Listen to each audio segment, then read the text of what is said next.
Some victims of the March 15 terror attack didn't receive medical treatment until half an hour after the terrorist had left the scene.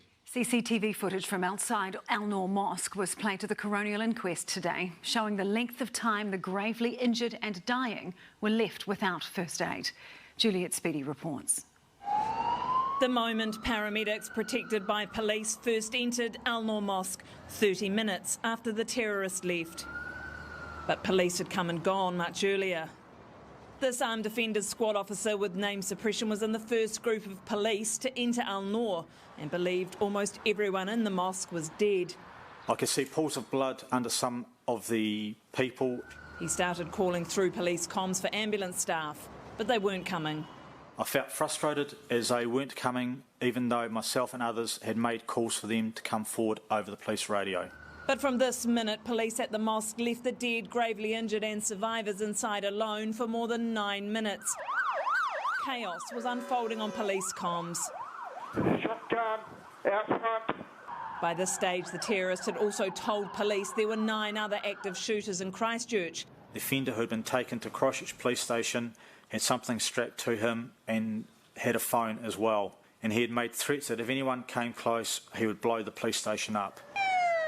And all police radios were mistakenly being told there was a second shooter at the mosque.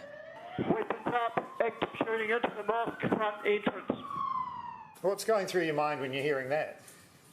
What the F is going on? The officer said he thought an offender may have been coming back to Al Noor. It was the only time in my career that I thought this was my last day due to the threats that existed. The inquest heard family and survivors waiting outside the mosque were at this time trying to get back in to help the injured, who were at that time alone. But police said at this point anybody could have been a sleeper or another offender. And a lawyer for some of the families asked if this was to do with them being Muslim. They want to know, would have you been so cautious about there being a possible sleeper if you had been talking to a group of white people?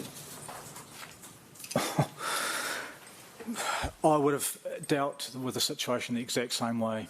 As one of only 3 armed police on the scene at the time, he believed he was better outside than in. I'm gutted I couldn't go inside or didn't go inside because that was what I wanted to do. But I felt that if I was inside, then there was no one able to protect us from the outside. Paramedics eventually came in, 35 minutes after the first shots were fired. Juliet Speedy, Newshub.